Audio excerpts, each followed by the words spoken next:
दोस्तों, स्वागत है आप सभी का एक बार फिर से। साथियों, सच्चे दिल से कमेंट बॉक्स में लिखें जय माता दी।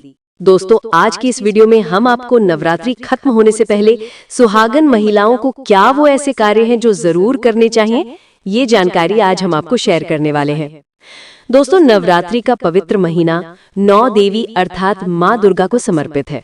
नवरात्रि का शुभ समय गंगा जल की तरह पवित्र माना जाता है और इस पवित्र 9 दिनों में जो भी भक्त सच्चे भाव से, सच्चे मन से मैया शेरों वाली की शरण में जाते हैं, उनकी हर मनोकामनाएं, हर इच्छाएं माता जरूर पूरी करती है।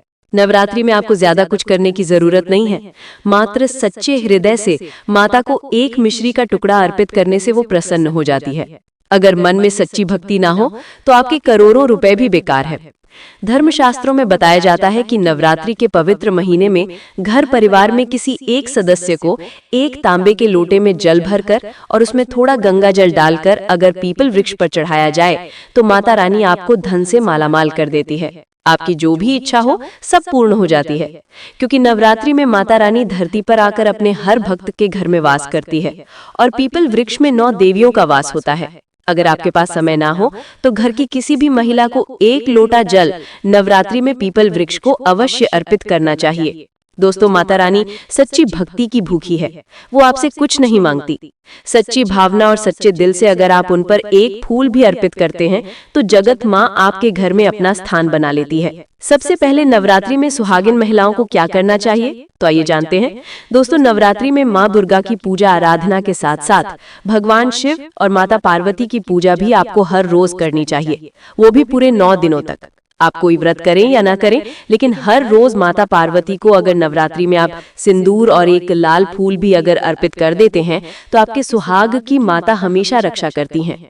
किसी भी प्रकार की अगर पति को स्वास्थ्य संबंधी समस्या है तो आपको ये कार्य तो जरूर ही करना चाहिए। माता को एक लाल फूल अर्पित करें।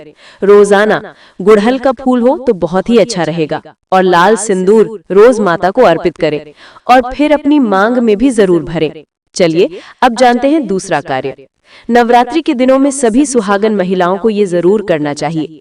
तो साथियों, नवरात्रि के दिनों में सुहागिन महिलाओं को लाल, हरी चूड़ियां और हरे रंग के कपड़े तथा लाल रंग के कपड़े जरूर पहनने चाहिए। ऐसा करने से आपसे माता पार्वती भोलेनाथ बहुत प्रसन्न होते हैं और उन्हें सदा सौभाग्यवती रहने का आशीर्वाद देते हैं। उनके पति को दीर्घायु रहने का आशीर्वाद देते हैं। दोस्तों, इसलिए आपको नवरात्रि के शुभ अवसर पर हरे और लाल रंग का उपयोग जरूर करना चाहिए। चूड़ियों में करें, कपड़ों में करें, पर लाल और हरे रंग का इस्तेमाल जरूर करें। ऐसे में आप भगवा रंग भी पहन सकते हैं। लाल, पीला, हरा, गुलाबी तथा लाल रंग बहुत ही शुभ और पवित्र माना जाता है। इससे माता पार्वती अति प्रसन्न हो जाती है। लेकिन याद रहे, नवरात्रि के पवित्र दिनों में काला वस्त्र तथा सफेद रंग का कपड़ा सुहागन महिलाओं को नहीं पहनना चाहिए। सुहागन महिलाओं के लिए ये रंग अशुभ माने जाते हैं। दोस्तों, तीसरा कार्य, नवरात्रि में किसी भी सुहागन महिला का गला खाली नहीं रहना चाहिए। खास तौर पर हर सुहागन महिलाओं को नवरात्रि में मंगलसूत्र जरूर धारण करना चाहिए। यदि आपके पास अगर मंगलसूत्र उपलब्ध नहीं है तो आप काले मोतियों की चेन भी पहन सकते हैं, लेकिन नवरात्रि के शुभ अवसर पर सुहागिन महिला का गला बिल्कुल भी खाली नहीं होना चाहिए। दोस्तों, चौथा कार्य, नवरात्रि में सभी विवाहित महिलाओं को, सभी सुहागन महिलाओं को इस बात का ध्यान जरूर रखना चाहिए कि उनकी मांग हमेशा भरी रहे। नवरात्रि में सुहागिनों को अपनी मांग कभी खाली नहीं रखना चाहिए।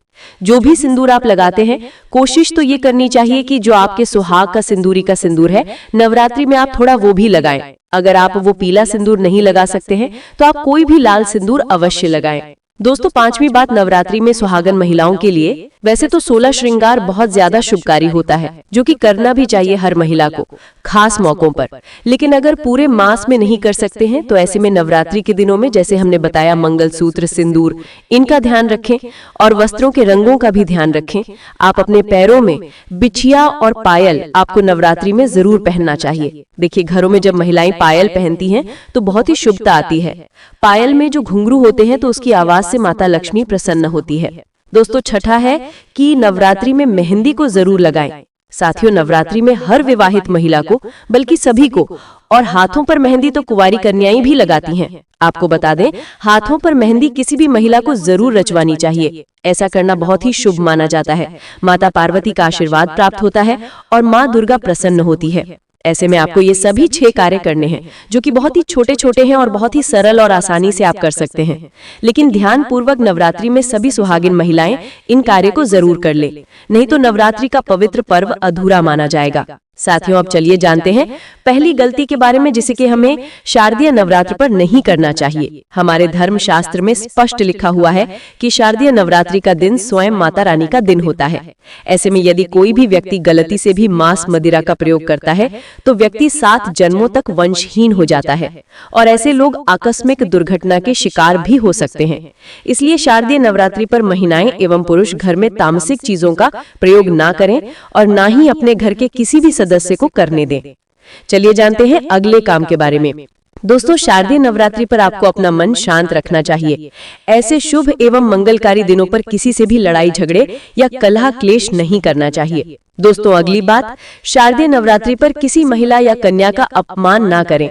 वैसे तो स्त्री का अपमान केवल एक दिन ही नहीं, बल्कि कभी भी नहीं करना चाहिए। माता लक्ष्मी को स्त्री का स्वरूप माना जाता है। ऐसे में अगर आप शारदीय नवरात्रि के दिन किसी स्त्री को अपमानित करते हैं तो ऐसा करने से माता लक्ष्मी का अपमान माना जाता है। जिन घरों में महिला का सम्मान नहीं किया जाता, वहां माता लक्ष्मी कभी नहीं आती हैं। इसीलिए शारदीय नवरात्रि पर पति पत्नी को भूल कर भी एक दूसरे से लड़ाई नहीं करनी चाहिए। माना जाता है कि इस मतभेद से बड़ी परेशानी पैदा हो जाती है। शारदीय नवरात्रि पर ऐसा कोई भी काम न करें जिससे दाम्पत्य जीवन में परेशानी आ जाए। वहीं शारदीय नवरात्रि के दिन देर तक ना सोएं।